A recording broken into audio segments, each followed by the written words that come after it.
అందులలో దైవ నిశ్చయత. యెహోవా నా కాపరి. పరిచయం. ప్రియమైన సోదరీసోదరులారా, నేడు మనం జీవిస్తున్న లోకం ఎంతో అస్థిరంగా ఉంది. ఒకవైపు ప్రకృతి వైపరీత్యాలు, మరోవైపు ఆర్థిక ఇబ్బందులు, అనారోగ్యాలు మనల్ని చుట్టుముడుతున్నాయి.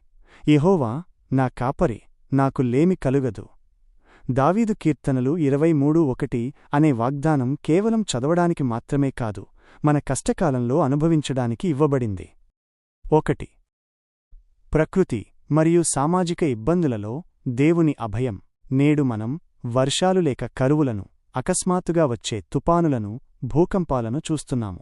మానవ తప్పిదాల వల్ల కలిగే దోపిడీలు, యుద్ధాల వల్ల కలిగే భయాందోళనలు మన శాంతిని హరిస్తున్నాయి. కాని లేఖనం సెలవిస్తోంది, ఆపత్కాలమందు భక్తులు సిగ్గునందరు, కరువు దినములలో వారు తృప్తి పొందుదురు.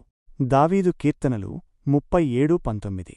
మనం జలములలో పడి దాటునప్పుడు ఆయన మనకు తోడయుండును. అగ్ని మధ్య నడిచినా ఆ జ్వాలలు మనల్ని కాల్చవు. యెషయా 43:2. 2. దైహిక మరియు ఆర్థిక అవసరాలలో దేవుని పోషణ. ఆహారం, నీరు, వస్త్రాల కొరత లేదా అప్పుల బాధ మిమ్మల్ని వేధిస్తుందా? అయితే యెహోవా ఈరే, యెహోవా చూచుకొనును అనే మాటను నమ్మండి. దిక్కులేని దరిద్రుల ప్రార్థనను ఆయన నిరాకరించడు. దావీదు కీర్తనలు 102:17. ఇబ్బంది కాలంలో ఆయన మనకు ఆహారాన్ని, దాహానికి జలాన్ని అనుగ్రహిస్తాడు. శ్రమలో ఉన్న దరిద్రులకు ఆయన శరణుగా, గాలివానలో ఆశ్రయముగా ఉంటాడు. యెషయా 25:4. 3. మానసిక వేదన మరియు అశాంతిలో దేవుని విడుదల. కలహాలు, కోర్టు వ్యాజ్యాలు, శత్రుభయం మనల్ని ఇరుకున పెట్టినప్పుడు మనం చేయవలసింది ఒక్కటే, ఆయనకు మొర్రపెట్టడం.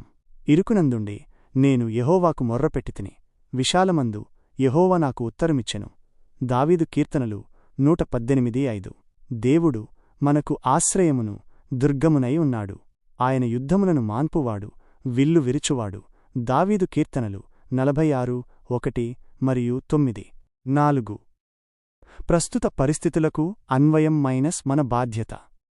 ప్రస్తుత ఆధునిక కాలంలో వైరస్లు, ఉద్యోగ భద్రత లేకపోవడం వంటి కొత్త రకమైన ఇబ్బందులు మనల్ని ఎదుర్కోవచ్చు. అట్టి సమయాల్లో మనం మన పాపస్థితిని ఒప్పుకుని పశ్చాత్తాపంతో ఆయన వైపు తిరగాలి. ఆయన పడిపోయే వారందర్నీ ఉద్ధరిస్తాడు, కృంగిపోయిన వారిని లేవనెత్తుతాడు. దావీదు కీర్తనలు 145:14. ముగింపు. మనం క్రీస్తును ప్రేమిస్తే నేడు ఆయన శ్రమలో పాలుపొందినా రేపు ఆయన మహిమలో తప్పక పాలుపొందుతాము.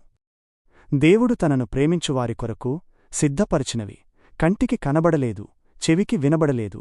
1 కొరింథీయులకు 2:9. కాబట్టి రేపటి గురించి చింతించకండి. మత్తయి 6:31-34. మన కాపరి అయిన యెహోవా మనల్ని నిత్యము నడిపించి మన ఎముకలను బలపరుస్తాడు. ఆమేన్.